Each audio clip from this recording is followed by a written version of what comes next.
A cobertura Gregário Tour de France 2022 é um oferecimento de Specialized, feita para ciclistas, por ciclistas.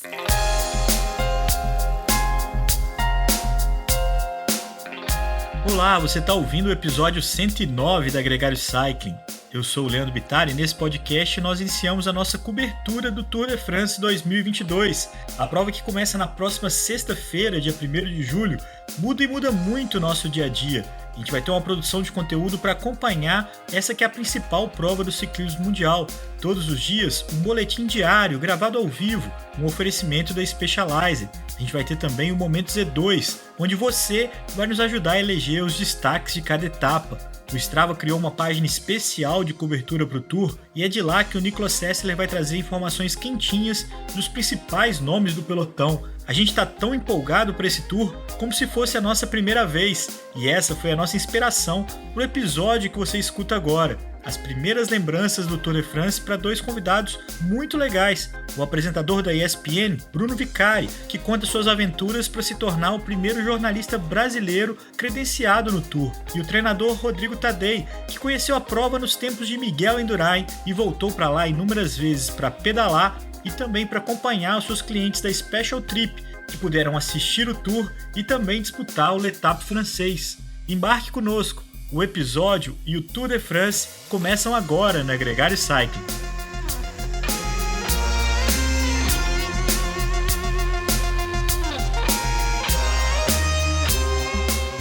O Gregário Cycling Podcast é apresentado por Jungle e Ultra Coffee, a combinação que eleva sua performance.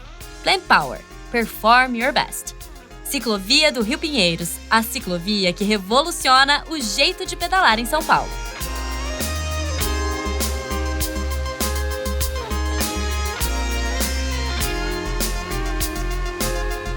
Bruno Vicari, muito bem-vindo ao Gregário Cycling. É um grande prazer ter você aqui com a gente e até um limite até da vergonha, né? Porque você é um craque da apresentação e aqui agora tá do outro lado da bancada sendo entrevistado pela gente. Muito obrigado, cara. Um prazer. E no meu caso é o limite da vergonha de falar de ciclismo também com pessoas tão apaixonadas, tão potentes quanto vocês três também. Então a gente vai trocando as nossas experiências, mas Leandro, Nico, Álvaro, muito obrigado pelo convite. Também sou um grande ouvinte de vocês e gosto muito do trabalho aí de vocês, aí bastante competente, divertido e que entretém, principalmente quando eu estou nos meus treinos no rolo aqui. Para quem não conhece, o Vicari é um grande apresentador dos canais ESPN e também um grande esportista, tem um histórico de natação, de Ironman, de ciclismo. Mas, Vica, o papo é sobre o Tour de France e é legal a conexão com o jornalismo, porque no seu caso ele até antecedeu um pouco, né? Você teve uma experiência de ver o Tour de perto e ali teve um encanto. Conta pra gente um pouco desse seu início, dessa sua primeira impressão com o Tour de France, como é que aconteceu? A minha primeira experiência com o Tour de France foi em 1997, foi ali que eu conheci o ciclismo, como é esse ciclismo que hoje a gente assim, acompanha e admira, né? Claro, eu tinha na época 14 anos, eu sabia o que era uma corrida de bicicletas, andava de bicicleta aqui pelo Brasil, mas como uma criança, como um adolescente qualquer, né? Só que em 97 eu fiz uma viagem, meu pai foi a trabalho para a França, eu fui junto e foi exatamente no mês de julho, e lá, durante as tardes, quando meu pai estava trabalhando, eu ficava no hotel assistindo televisão, e a televisão só passava o Tour de France, né, os principais canais.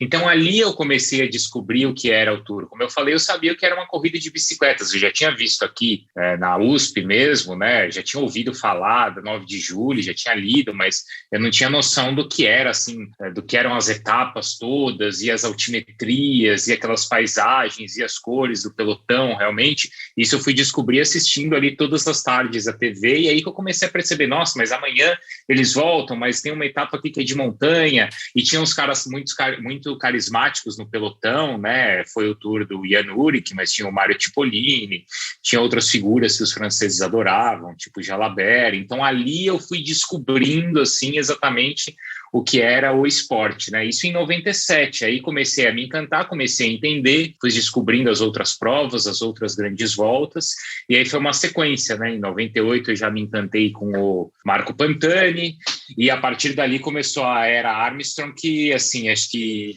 espalhou para o mundo inteiro o que era o ciclismo e o que era o Tour de France. Aliás, você falou de um ano especial que foi em 97, quando o Jan Ullrich explodiu lá na etapa dos Pirineus, e chamou a atenção de um país que não tinha tradição de ciclismo, que era a Alemanha, fazer o ciclismo acontecer de forma material, com a equipe Telecom, T-Mobile.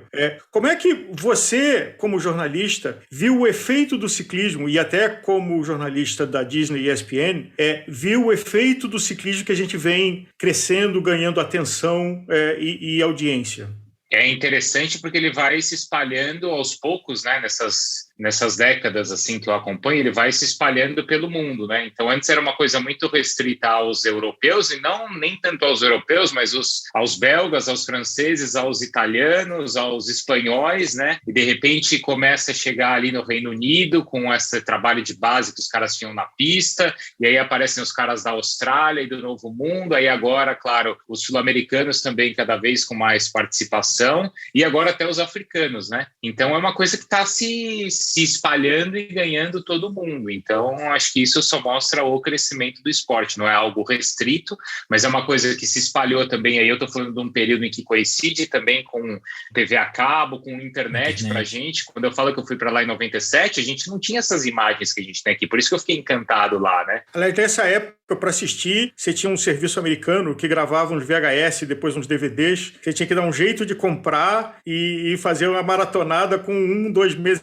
de atraso, mas não tinha transmissão. Como jornalista, como é que você vê o impacto do Tour de France? Porque você fala que o Tour de France é como se fosse quase uma Copa do Mundo a cada ano, né? Eu acho que ele, assim, mundialmente ele é conhecido por essa movimentação midiática também, né? E aí até maior do que as outras grandes provas, que a gente também é apaixonado, mas tem muito dessa coisa da mídia, dos patrocinadores, a gente vê ali como são marcas importantes que estão relacionadas também a esse esporte, e as histórias que são envolvidas, né, e tudo que movimenta, porque aí são filmes, são marcas, como eu falei, né, são equipamentos, mas se a gente for pensar em audiência em si aqui no Brasil, ainda é algo que não dá para comparar com uma Copa do Mundo, né?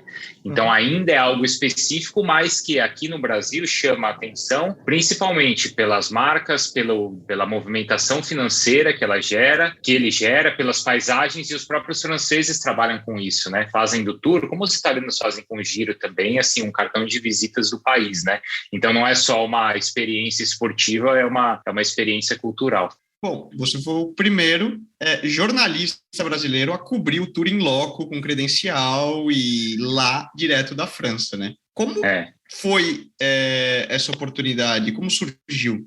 Então, aí, quando eu voltei aqui para o Brasil, né, entrei na faculdade de jornalismo em 2001 e comecei a trabalhar, e trabalhava na Rádio Jovem Pan. Aí, em 2004, eu fui fazer uma outra viagem para a França, e coincidiu de eu estar em Paris exatamente no último final de semana. Falei, vou fazer o seguinte, eu vou acordar bem cedo aqui e vou ali, né, procurar algum escritório, alguma coisa, ali, uma movimentação, e tentar me credenciar para eu fazer a minha cobertura e assistir a prova. E fui bem cedo ali para a rua. Então, sei lá, movimentação, aquela coisa de caravana, começaria ali depois de meio-dia, né? Porque a chegada naquela época ainda era tarde, né? Tipo, 4, 5 da tarde. Mas eu fui bem cedo, tipo, 7, 8 horas para lá. Naquele horário ainda, Álvaro, onde estavam, assim, terminando de fechar as ruas ali no Champs-Élysées, né? E, assim, muita gente já estava começando a chegar, um monte de americano, né? Porque tinha americano para todo lado ali, gente que ia ver o Armstrong mesmo. Uhum. E eu comecei a perguntar, assim, né? Sempre que eu via um policial, alguém da organização, tipo, preciso do escritório aqui da imprensa, como é que eu faço? Eu sou jornalista brasileiro, né? E, assim, tipo, ninguém dava atenção para mim. Porque na época, imagina, Álvaro, eu tinha 21 anos, tipo, eu era um moleque, assim, eu tava ainda com uma mochila nas costas, assim, com os equipamentos, né, equipamento que eu tinha era um gravador da rádio, assim, cassete, sabe, então eu vou levar tudo que eu tenho, de crachá, de documento. Não, e podia ser um golpe também, né, alguém olhou e falou, pô, esse garoto aqui dizendo que é jornalista, assim, tá tentando aqui, assim. Era bem no limite disso, né, porque você queria viver essa experiência mais do que qualquer outra pessoa, assim, você queria passar ali para chegar mais perto, né? Isso, também, né? Eu queria, fazer o meu trabalho, mas eu também queria viver a experiência, né? E ali, né, Álvaro, qual que era a preocupação? Ainda estava muito recente aquela coisa de 2001, sabe? Uhum. Então, os caras olhavam, assim, com atenção para qualquer um, sabe? Que não estava credenciado, assim. Então, não era simples eu convencer os caras de que eu era um jornalista. E eu, com 21 anos, assim, não apresentava, assim, uma credibilidade de que eu era um jornalista que estava ali, né, cobrindo. Até porque os jornalistas cobriam o Tour de France, eram os caras mais experientes, né? Eram os caras ali do Eurosport, do L'Equipe, que eram aqueles caras que estavam ali desde o Anquetil, que viram os anos 80, sei lá, né? Que eram os carinhos mais experientes mesmo, né? Então ninguém acreditava que eu era jornalista. Então era só assim,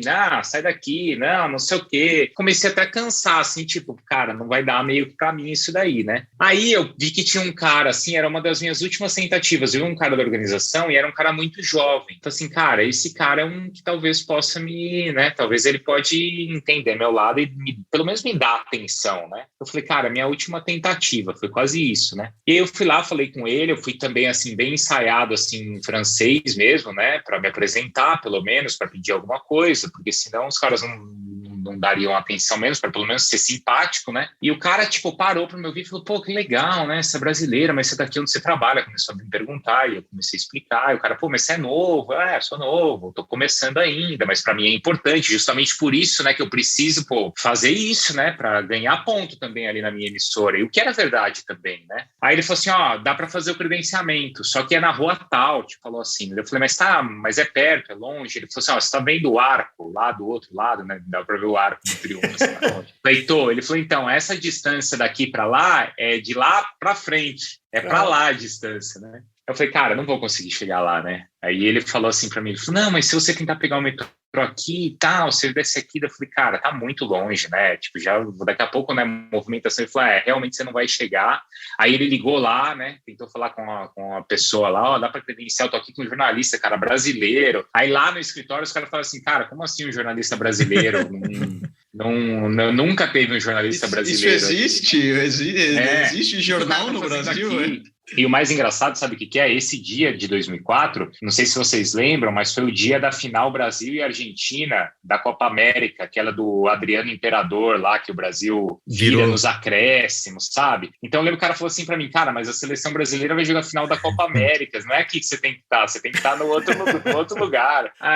Mas aí os caras falaram isso, ele falou assim, realmente, você não vai conseguir chegar lá para fazer o credenciamento, mas eu vou te dar essa pulseira aqui. E ele me deu essas pulseirinhas, como hoje tem assim, essas pulseirinhas de qualquer festa aí que você vai, né? E, cara, ela te dá um certo acesso, mas, assim, não é uma credencial que você vai, mas, assim, você tá credenciado. Só que, como você tá só com essa pulseira, não vacila, vai no lugar que você quer, fica lá perto ali do pódio, da chegada, da onde você quer, mas, assim, não é uma credencial que você vai sair, dando carteirada e abrindo todos os tipos de porta. Então, fica nesse lugar, mas, assim, tenta não ficar circulando muito para você também não perder o seu espaço, né? Aí, assim, resumindo a história, deu certo, né? Eu fiquei, assim, 50 metros ali da linha de chegada, cheguei super cedo, mas fiquei ali muito próximo mesmo, e tinha muito americano, tinha muito jornalista norueguês, porque tinha o Thor Hushovd, que era, cara, um dos grandes nomes ali daquele tour também, né? E aí foi assim, mágico, porque teve muito essa coisa do Lance Armstrong. Na época os caras passavam assim, jogando caminhão de pulseirinha amarela, sabe? Um caminhão assim, jogavam pulseirinha amarela para todo mundo. E depois, eu cheguei aqui no Brasil, os caras estavam vendendo aquela pulseirinha a mais de R$100, né? Foi até engraçado, assim, dava pra eu ter pago a viagem só de pulseirinha que os caras estavam jogando na rua ali. Ele levava a Havaiana e trazia pulseira. Sim, e aí esse dia foi engraçado, porque era um domingo e de manhã lá na rádio, na parte toda da manhã, assim, tinha o programa do Milton Neves, ali na Jovem Pan, né? Começava assim, seria até antes dos jogos, né? Da rodada das 4 da tarde. E o Milton é muito genial, assim, ele é gênio mesmo. E aí eu produzi esse programa, eu era estagiário da rádio em 2004, eu tinha entrado em 2003, mas aí eu avisei ali, né? a turma, falei assim, liguei, né, nem tinha WhatsApp, né, nessa época, liguei e falei assim, ó, eu tô aqui em Paris, vai ter a chegada aqui do Tour de France, e é importante por causa do Lance Armstrong, vai ganhar 6. Os caras, mas quem? O cara lá do câncer, não sei o que, isso mesmo, cara, o cara vai se tornar o maior, e a cidade tá parada, tem 2 milhões de pessoas aqui. Aí, tipo, eles falaram assim, vamos te pôr no ar com o Milton, aí você conversa com ele. E colocou lá eu com o Milton Neves, né? E aí o Milton é muito gênio, porque, cara, ele faz de tudo, ele consegue tirar boas histórias, né? E ele, mano, mas o que você tá fazendo aí e tal, né? Daquele jeito dele, né? Tá em Paris, que garoto chique, não sei o quê, mas tá tendo a final do Tour de France. Aí ele falou assim, eu nunca esqueço isso, Leandro, porque aí que tá a cabeça dele, né? Ele falou assim, eu lembro quando eu fui pra Copa de 90, a gente chegou 2 meses antes da Copa, e a gente querendo falar de Copa do Mundo, os italianos só falavam de Gianni Bugno, porque eles chegaram de maio, né? E a Copa ia ser em julho, só que eles chegaram em maio para a cobertura e tava no giro fervendo, né? Então ele contou uma experiência dele, e aí tá, né? Como o cara tem armazenado na cabeça tudo que é história, ele conseguiu relacionar uma experiência que ele tinha vivido e para contar para as pessoas, né? Como era importante, porque no ano de Copa do Mundo na Itália, os caras não queriam saber de Copa, tava todo mundo falando de Giro de Itália antes de virar uma chave para a Copa do Mundo. E aí foi, sei lá, fiquei uns 10, 15 minutos no ar contando, e ele, mas o que é isso? Quantas pessoas tem aí? Mas e a importância desse Armstrong? Ele é bom mesmo, não é? E tal, e aquelas questões todas, né, que envolvem o Armstrong, e foi muito legal, assim, por causa disso, assim. Imagina, ficar 10, 15 minutos, um pouco antes de começar uma jornada de futebol na Jovem Pan, no programa do Milton Neves, que ecoava, assim, foi muito legal. Bruno, estar no Champs-Élysées no último dia do Tour de France. Traz um pouco, não tem ninguém com a sabedoria e experiência do Milton Neves aqui, que tenha nascido em Muzambinho, mas o que você sentiu de estar lá? E sabe, Álvaro, que o dia que eu fui, aquele dia, pela jornada toda e pela conquista, assim, de tipo, ter saído de manhã sem saber o que ia acontecer pela frente, e tudo que eu vivi no dia, sem brincadeira, aquele dia eu fui dormir assim, ó, cara, foi o dia mais feliz da minha vida. Eu dormi aquele dia, sem brincadeira, Nicolas, com essa sensação, assim, por tudo que eu tinha conquistado e vivido ali, sabe, aquela experiência, assim, de ver tão de perto, e os caras... E depois essa proximidade assim com os ciclistas, que hoje é até mais comum, né? E acho que hoje os brasileiros têm até mais oportunidade de, muitos, né, de terem viajado e visto, mas na época era algo que eu contava aqui e ninguém sabia o que era. Então, assim, para mim foi muito legal e muito, muito especial, assim, ter vivido aquilo de perto, sabe? Todos os detalhes, assim, do barulho, né, dos caras fazendo festa naquela época por causa do Lance, ou dos noruegueses, que ainda hoje, isso é muito engraçado, assim, até hoje, os noruegueses, eles ficam no mesmo lugar, na mesma curvinha, assim, né, quando sai do túnel ali, né, eles estão sempre no mesmo lugar, e isso foi uma coisa que eu vi no dia, e todo ano eu olho e falo, caramba, os caras estão lá de novo, assim, e foi muito legal, assim, isso, eu lembro que aquele dia eu dormi com essa sensação. Como você compara essa acessibilidade, o contato dos jogadores para com os jornalistas e, vamos dizer, quão pé no chão eles são, comparando o futebol com o ciclismo e talvez até outras modalidades que você tem experiência? Não, eu acho que até com outras também, porque eu cobri muito tempo a Fórmula 1 também, e aí são caras, né, tão grandes assim, mesmo tênis, né, eu tava lembrando esses dias quando eu fui lá para fazer uma cobertura um pouco depois de um Masters em Roma, e tipo, fui numa entrevista com o Nadal, sabe, ou na Fórmula 1, como eu tava lá com o Schumacher, com o Hamilton. No caso desses esportes, os caras são muito profissionais, muito, muito, muito. Então, assim, você pega, por exemplo, um schedule ali de Fórmula 1, e como é no ciclismo também, ó, tal cara vai vir falar aqui às 12h57. Às 12h57 ele tá lá para dar a entrevista, e eles falam assim, ó, você vai ter 5 minutos ou você vai ter 6 minutos para fazer a entrevista. É ali, certinho, 6 minutos, não é mais, não é menos. Você aproveite bem o seu tempo, e o cara também na entrevista vai dar o melhor dele ali, vai te entregar o que você quer, entendeu? Ele sabe que ele está ali para ser entrevistado, ele não vai com má vontade para aquela entrevista. Dificilmente o cara tá. Claro que o cara pode estar de cabeça quente por causa de um resultado, mas assim, os caras são profissionais, tá? Isso, talvez eles sejam assim mais profissionais nesse sentido, sentido do que os caras do futebol, que acabam tendo mais acesso, mas talvez eles tenham mais essa consciência do que o nome deles é importante para o patrocinador e essa coisa toda. Os ciclistas, eles também têm isso, mas eu acho que eles são mais, assim, gente como a gente, sabe? Eles são mais próximos mesmo, assim. Mais fora eles da sentem bolha, as né? mesmas dores que a gente, assim, sabe? É uma coisa mais... Eu acho que é mais... Apesar de serem também muito profissionais, eles acham que são mais próximos, sim. Agora, Bruno, você já se propôs, inclusive registrou isso, em fazer multidias, né? Num Tour de France para a versão de não extraterrestres, como é o caso do nosso Nicolas aqui. Como é que foi essa experiência para você de pedalar múltiplos dias e registrar isso? Você não fez os 21,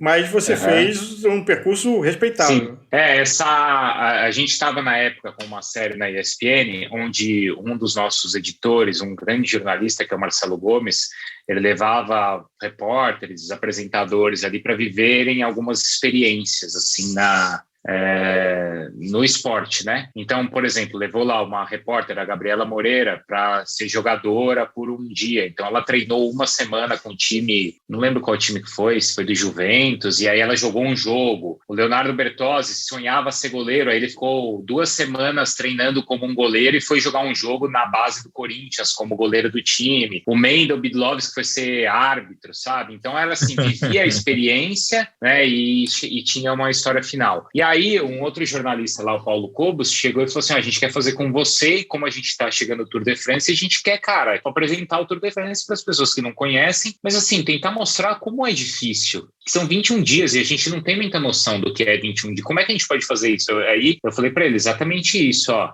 21 dias é um negócio impossível de fazer. Impossível. Para você fazer, porque o cara falou, não, você pedala, não pedala? Eu falei, pedalo. Tá, você consegue fazer? Eu falei, não consigo fazer. 21 dias eu não consigo. Mas para eu fazer uma etapa, um desses dias, eu vou ter que treinar muito.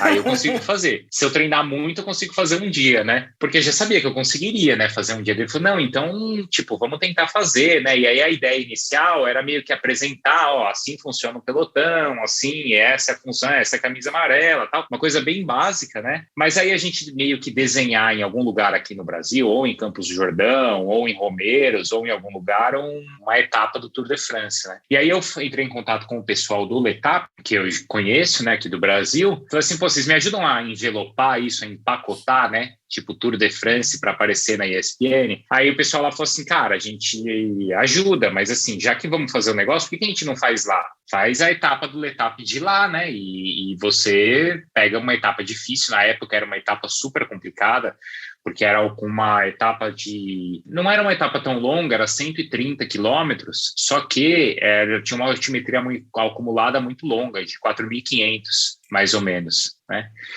E você faz lá, e aí deu certo da gente fazer. Então, essa foi a experiência. A gente transformou esse documentário mostrando como é a preparação, né? O que é, tipo assim, o que é um teste de FTP, sabe? Que as pessoas não sabem, mas para mostrar que é com potência que você trabalha, que você treina. É difícil, não é difícil, mas pô, um cara que já pedala, conseguiria pedalar um Tour de France? Não conseguiria. Mas para pedalar um dia nessa etapa, olha quanto o cara sofreu, né? Então, essa é a história que a gente contou ali, que deu uma repercussão muito legal. E para você, você já tinha pedalado essas distâncias? Como é que foi você se preparar e superar essa experiência como atleta amador que você é? Eu já tinha assim, uma experiência esportiva, porque eu já tinha feito 2 vezes o Ironman, né, Álvaro? Eu já tinha corrido maratonas, já tinha feito provas assim, de ciclismo, mas assim, eu acho que eu nunca tinha pedalado em um dia uma altimetria acumulada tão longa, né? Porque beleza, eu pedalei ali 180 quilômetros no Ironman, depois eu corri uma maratona, mas era em uma situação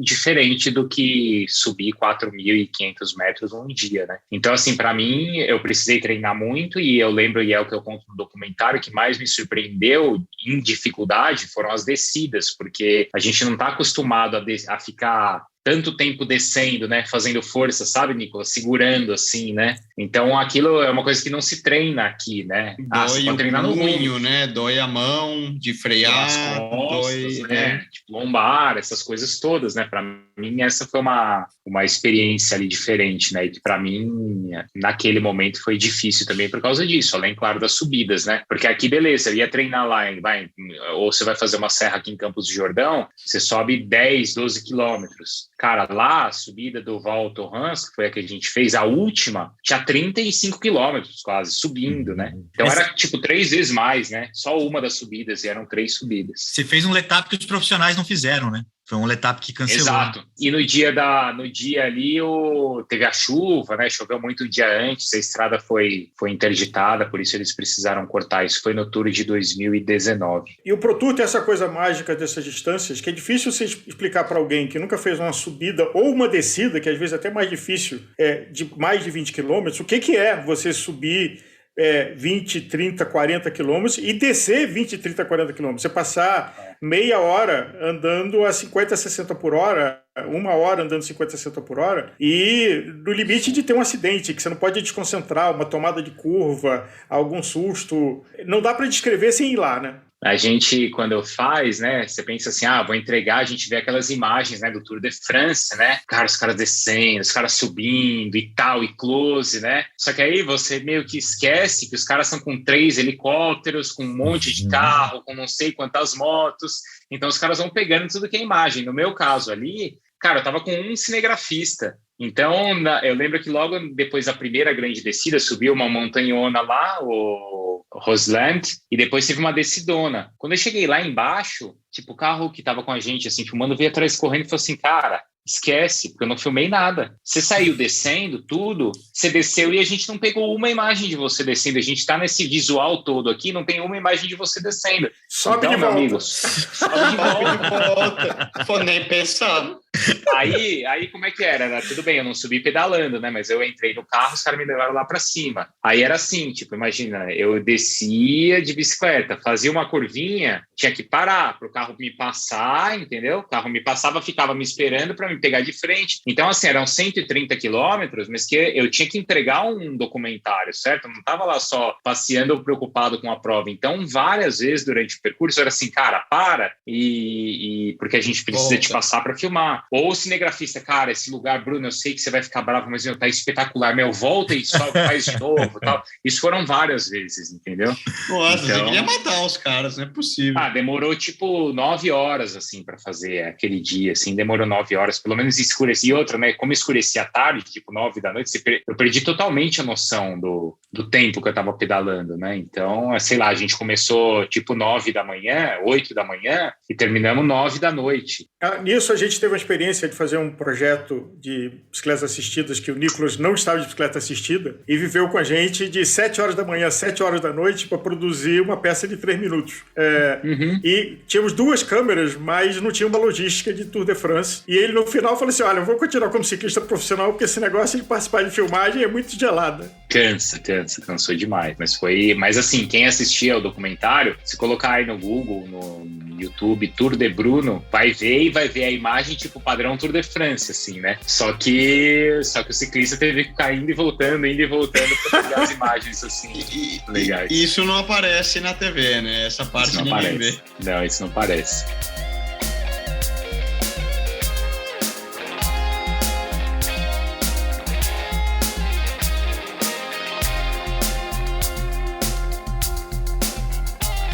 Conheça os produtos Gregário, itens de qualidade com a nossa identidade. A caramanhola preferida do pelotão com a nossa cara. Conheça a Fly Elite, edição especial Gregário. O link está na descrição desse podcast.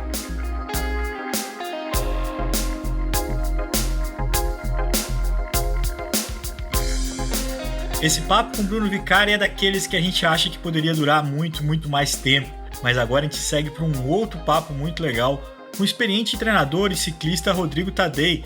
Ele também tem uma agência de viagens, a Special Trip, que em poucos anos já levou muitos ciclistas para conhecer de perto a grandeza do Tour de France. Se liga!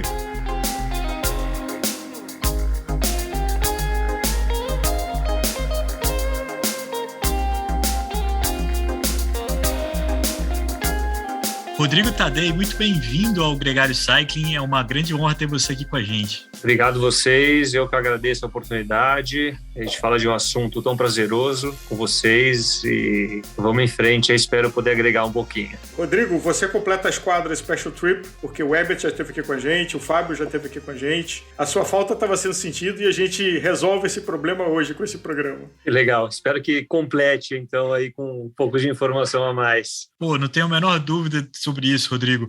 E como você mesmo disse, a gente tem um tema muito específico e muito gratificante de conversar, que é o Tour de France, a grande prova francesa, que já foi tema aqui outras vezes na Gregário, e que dessa vez a gente tentou trabalhar um pouco com as lembranças mais remotas que a gente tem, e por isso a primeira pergunta não podia ser diferente. Você lembra a primeira vez que você assistiu o Tour de France? Nossa, eu me lembro muito bem. Eu acho que como é um evento tão marcante, tão grandioso, assim, e não dá para esquecer, porque é uma coisa muito marcante para mim, faz muito tempo. Eu estava na França visitando a minha família e foi exatamente em 1994. Eu estava com a bicicleta, já pedalava, já começando a fazer triatlon, e aí eu sabia que ia passar uma etapa que ia subir o Mont Ventoux, descer o Mont Ventoux e chegar, eu acho que em Orange, na Provence. E na época, acho que a estrela do Tour era o Miguel Indurain, né? E aí eu fui pedalando, eu não sabia exatamente, né, como eu vi que a 20 quilômetros, eu estava em Avignon, exatamente nesse dia. Ia passar numa cidade, acho que Orange, mais ou menos, que estava a uns 20, 30 quilômetros de Avignon. Aí eu vi que estava tudo fechado, era complicado, na época não tinha tanta informação, não sabia direito como funcionava essa logística, né, para assistir uma etapa. Eu peguei a bicicleta, fui, assisti 2 passagens, eles passando para subir o Mont Ventoux, aí ainda num pelotão grande, subiram, aí passando já quase na chegada. Aí eu lembro direitinho de um grupo de 4, 5 atletas, com o Indurain no meio desses 4, 5, né, para disputar a chegada. Na subida do Ventoux, quando você estava lá, juntou aquela multidão que praticamente fecha e que dá um nervoso, porque o ciclista vem pedalando e na fé que as pessoas vão sair da frente? Eu acompanhei a subida do Ventoux em 2013, no centenário. Esse ano, eles subiram o Ventoux, desceram e a chegada foi embaixo. Então, eu vi a passagem nessa cidade. Eu não vi a subida do Ventoux nessa primeira vez, mas em 2013... Quando o Froome até saiu da bicicleta, saiu correndo, né? Que deu um problema na bicicleta dele, se eu não me engano. Clássica, que ele saiu, bateu ele e outro na traseira da bicicleta. Na moto. E ele saiu na moto. Exatamente. E a gente estava no começo do Ventoux. Também foram 2 coisas assim muito marcantes. A velocidade que eles entraram na montanha, assim, um negócio absurdamente impressionante para quebrar todo mundo. E logo, desde o início da subida, já uma multidão. Já impressionante. Sim, era uma etapa de chegada e centenário do Tour no dia 14 de julho. Então, juntou tudo, né? No Ventoux. Então, uma multidão completa desde o começo. Você falou das outras vezes aí, você acabou de citar das outras vezes que você também já vivenciou o Tour. A sua experiência com a Special Trip te permitiu inúmeras oportunidades, não só de pedalar nessas montanhas míticas, mas também de acompanhar o Tour de perto outras vezes. Quando você explica o Tour de France para alguém, assim, para um brasileiro que ainda não viu, como é que você costuma contar o que é essa prova? E é difícil até... Mesmo quem pedala, quem acompanha o ciclismo, quem acompanha o Tour de France na televisão, não tem uma noção da dimensão quando vai assistir ao vivo, né? E realmente eu tive algumas oportunidades de levar grupo pela Special Trip para pedalar e para assistir algumas etapas do Tour. E a gente brifando, assim, desde a logística, da logística que é muito complexa para você conseguir assistir uma etapa. Não é assim, vamos lá e vamos assistir uma etapa, não. As estradas fecham.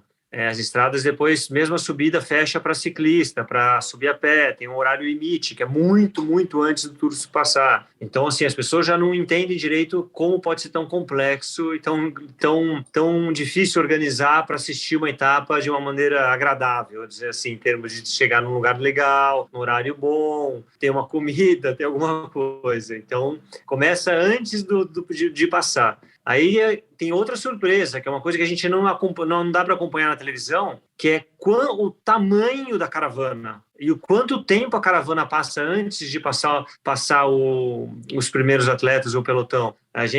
Isso não dá para acompanhar na televisão, não dá para ter essa noção da dimensão dessa parte que começa pela logística para chegar no ponto, depois pela caravana do tour, as promoções, as vendas, todos os materiais, até sentir mesmo os atletas passando perto. Então, assim, a gente explica, realmente ninguém tem uma noção ou acredita que é tão complicado, não pode ser tão complicado, não pode ser tão grande e não pode demorar tanto. Depois fala, não, a caravana vai ficar 2, 3 horas passando, não pode ser. Para chegar lá, você precisa chegar 4 horas antes. São coisas que ninguém acredita, né? E aí realmente todo mundo se surpreende. É surpreendente a dimensão do tour, tudo que ele, como evento pré, como evento de logística, como evento de multidão, de caravana. Então, você tem uma vivência que é muito, muito diferente da vivência ou da experiência de assistir pela televisão, que é muito legal. Você assiste a etapa, você não assiste todo esse entorno da prova, da competição que a gente, entendeu? Que é muito legal. Como é que você descreveria a sensação de você ver um pelotão profissional passando por você? Porque a gente já ouviu relatos. Como é que você tem na sua memória essa emoção daquele pelotão que está subindo no plano ou na subida a velocidade 2, 3 vezes o que seres humanos como nós andamos, e numa situação de que é um espirro e tem uma queda da metade. Então, é uma situação absolutamente forte, mas ao mesmo tempo frágil. E o barulho daquele grupo.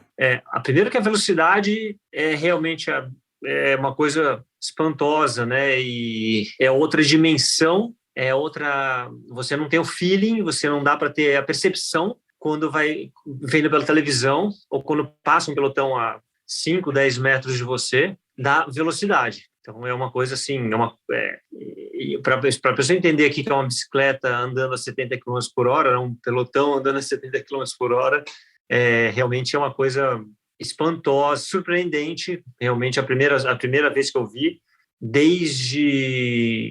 são algumas situações que me surpreenderam muito. Um pelotão no plano passando, ou um pelotão entrando numa subida, numa velocidade absurda, e aí essa coisa frágil, como vai desmontando, desmilinguindo, né, rápido, assim, e acaba aquela parte do pelotão, do trem, e aí vem a individualidade em 1 minuto, né? Em 1 segundo vira a individualidade, aí a força de cada grupinho.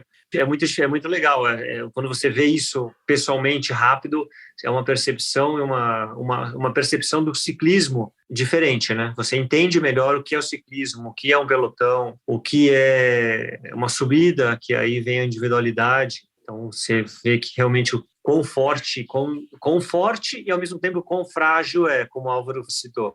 A gente tem alguns indícios, né, Rodrigo? Por exemplo, o helicóptero, as motos, os carros, os primeiros carros que vão dando clima, a própria caravana, né, que vão trazendo junto essa aura. Outro dia eu estava lembrando ali da galera que bate na placa da chegada, ali, que vai fazendo um barulho, o quanto que aquilo, na hora que você bobeou, você está fazendo igual e já está super envolvido também com a expectativa para a prova, para a chegada da prova. Quais são, das suas experiências, assim, quais são as chances mais sensíveis de dar errado, por exemplo, de pegar uma chuva, de passar um frio danado, de ficar esperando demais? Quais são as melhores e as piores experiências que isso pode permitir?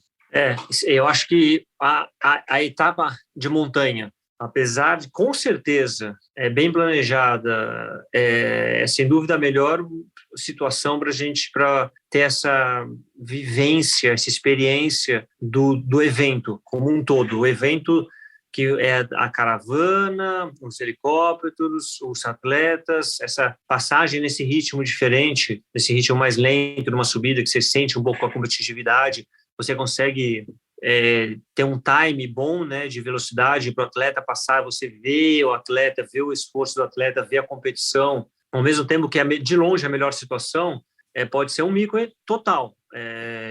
Montanha, você tem aquela imprevisibilidade de clima, você tem uma logística complicada de chegada no ponto. Então, acho que eu já passei situações de talvez acho que a primeira vez que eu assisti uma montanha foi em 2010 no Tourmalet. Foi mais complicado porque a gente acabou tendo que fazer um deslocamento muito grande para chegar, o tempo também não estava muito bom, então realmente pode ser um pouco desagradável. Ao mesmo tempo, depois com um pouco de experiência para fazer esse planejamento e tendo um clima bom, aí realmente eu acho que é a melhor experiência possível, mas tem que fazer um planejamento muito bom, em termos de deslocamento, de alimentação, do ponto que você vai chegar na subida, para não ser tão desgastante. Então eu acho que a subida, assistir uma etapa de subida pode ter os dois lados, tá? Pode ser muito legal, mas pode ser um pouco perrengue se não for bem planejado. Rodrigo, a gente falou um pouco da sua experiência assistindo, um pouco da sua experiência também assistindo em casa, nessa comparação com a televisão e o local, mas e pedalar nos lugares que os ciclistas do Tour de France percorrem? Você falou do Ventoux em 94, que você estava lá assistindo. Como é que foi a primeira vez que você subiu o Ventoux? Como é que é essa sensação de percorrer os mesmos caminhos que os grandes nomes percorrem? A primeira vez que eu subi essas altas montanhas ali foi justamente esse ano, 94. E aí foi realmente, acho que foi muito impactante. Foi justamente o Ventoux. Eu não tinha a menor noção, nada como ser muito jovem, a menor noção do quão duro, quão grande. E foi assim, falei, não é possível que eles sobem isso aqui nessa velocidade, naquele tempo, assim. O negócio foi quase assustador, assim, foi muito emocionante, muito. E até hoje, para mim, eu acho que até como subir essas montanhas emblemáticas do Tour, que são, na verdade, também montanhas em lugares lindos e super difíceis, assim, para qualquer ciclista, né, e almejado, vamos dizer que comparar para um esquiador e nas melhores estações de esqui, para o ciclista subir essas montanhas talvez a experiência mais de viagem, porque é muito diferente, coisas que a gente não tem aqui, experiências de viagem mais gostosas. Eu acho que é uma conexão, assim, que como é muito tempo subindo, aquela natureza, aquela tranquilidade, aquela paz, ao mesmo tempo que você tem um desafio, a dificuldade, você tem pelo menos no meu caso, uma viagem, assim, uma limpeza, assim, realmente uma desconexão total, que eu acho que são duas coisas que as duas juntas são muito, muito legais, assim. E é uma coisa que para mim não muda. Tanto faz desde 20 anos atrás até hoje, fazer isso é uma coisa que realmente dá um nível de prazer, justamente pela dificuldade e pela desconexão ao mesmo tempo, que você está tão focado, tão concentrado naquela subida e ao mesmo tempo você está tranquilo. É difícil, mas você está muito tranquilo pelo lugar, né? Que você não tem. Então, eu acho que é um nível de experiência, de emoção que, para mim, a primeira vez foi uma surpresa. Agora, depois, as outras vezes todas, é super emocionante, super prazeroso, sempre. Não que as pernas não doam, mas tem uma experiência que é difícil transmitir, que são subidas acima de 15, 20 quilômetros, que a gente raramente tem aqui na América do Sul, principalmente no Brasil. Se fala, por exemplo, do Rio do Rastro, mas o Rio do Rastro, de verdade, é um concreto rolado de 8 quilômetros, né? Então, a experiência de você estar numa subida longa, ela é quase metafísica, porque você tem que entrar no clima, conversar com o seu corpo. Exatamente. E entrar nesse transe para superar e vencer aquela montanha, dependendo do tipo de... Se você tem uns mortirolos da vida, mas você tem as dos Alpes franceses, que são mais roladas, mas se você não consegue achar esse transe, você não faz. E essa é uma experiência que você não vive em subidas menores de 15 quilômetros. Essa desconexão é exatamente isso, esse transe.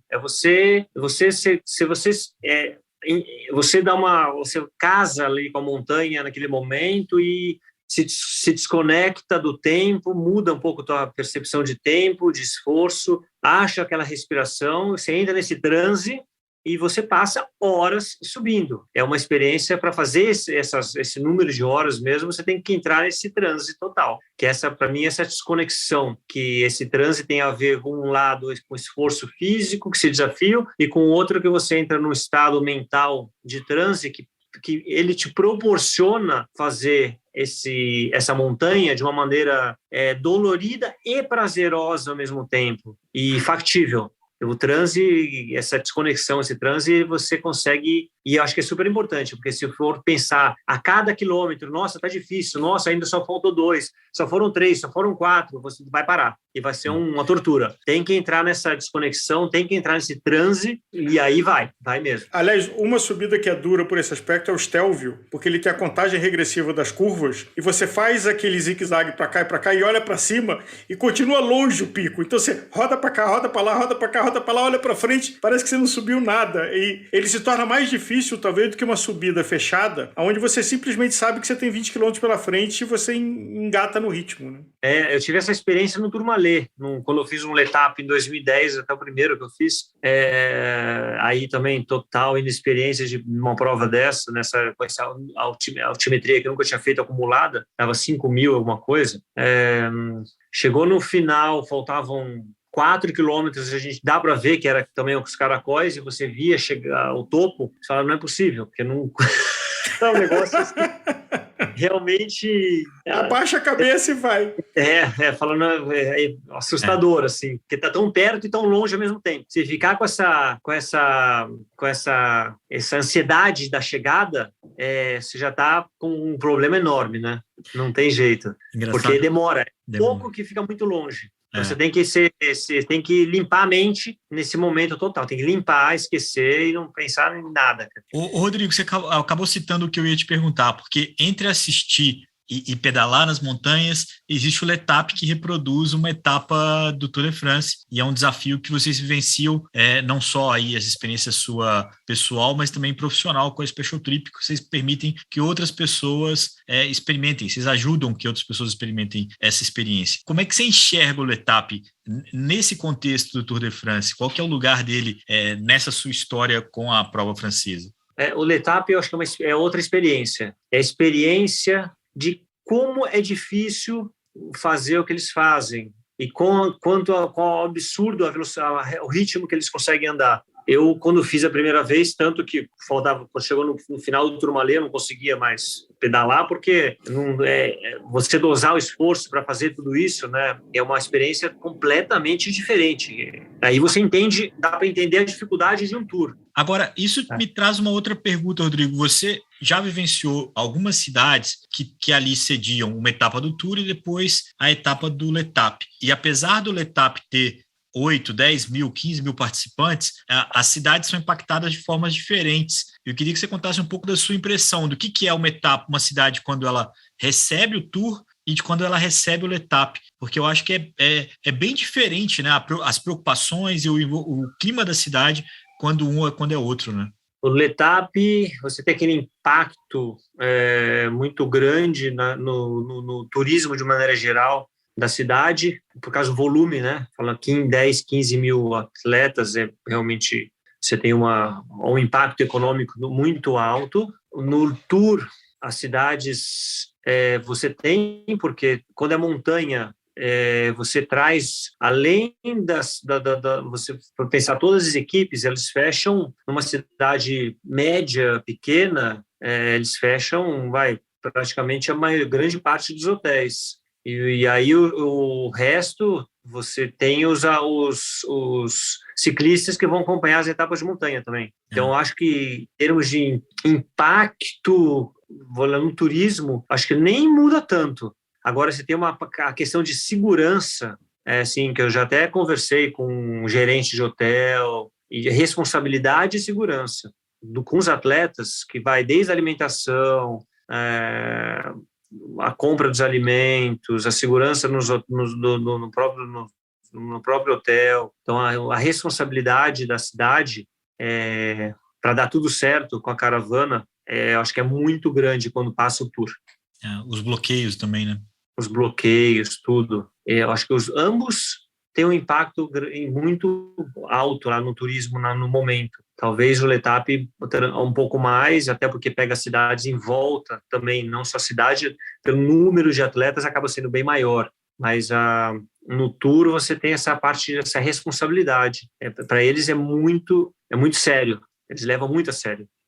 Rodrigo, da tua experiência pelos trajetos de Tour de France, para quem nunca foi, o que seria um lugar que te marcou e falou, bom, começa por aqui? Nossa, em termos de montanha, para mim, os 2 lugares mais marcantes são os Alpes em geral e o Mont Ventoux, de maneiras completamente diferentes. Os Alpes, dentro de uma experiência de fazer algumas montanhas, eu acho, para mim, em termos de tudo, até de clima, de montanha, de visual, natureza, eu acho que é o lugar mais é o número 1 para mim.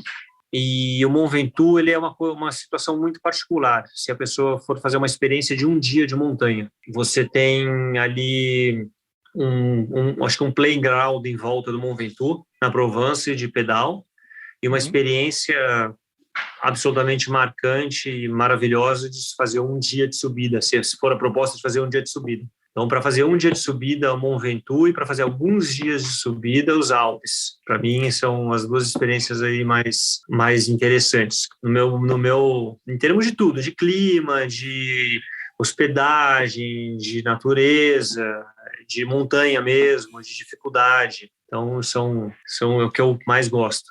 Rodrigo, eu sei que você vai estar na França agora em julho. E eu queria saber o que não pode faltar nessa experiência para você de estar perto do Tour, de estar pedalando na França em julho. O que faz parte do contexto Tour de France para você, dentro ou fora da caravana ali, o que é o sinal assim, pô, cheguei na França, estou pedalando aqui, Tour de France? Acho que primeiro é subir alguma dessas montanhas. Acho que isso tem uma marca super importante e é uma experiência diferente que a gente não vai ter aqui. Como o Álvaro falou, subir uma montanha de 15, 20 quilômetros com uma inclinação 8% de média, entender o que é isso, né? O que é uma montanha hors concours, clássicas do Tour, seja um Galibier, um Tourmalet, seja um Mont Ventoux. Acho que é uma experiência inicial muito legal para o ciclismo e para entender um pouco o Tour, as montanhas. Acho que é o primeiro ponto que não pode faltar, mesmo que esteja longe de uma etapa, mesmo que não veja uma etapa, mas ter essa experiência. E depois, o segundo ponto é assistir uma etapa, preferencialmente de subida. Vindo Tour 2022, quem tiver o privilégio de estar lá presente, quem não tiver na cobertura que nós aqui da Gregário vamos fazer, outros veículos vamos fazer também, mas de verdade, tem gente que fala que é uma Copa do Mundo que acontece todo ano, né? E que movimenta um nível de espectadores quase que similar, mas todas as provas de ciclismo são maravilhosas, as clássicas, mas de verdade Tour é Tour.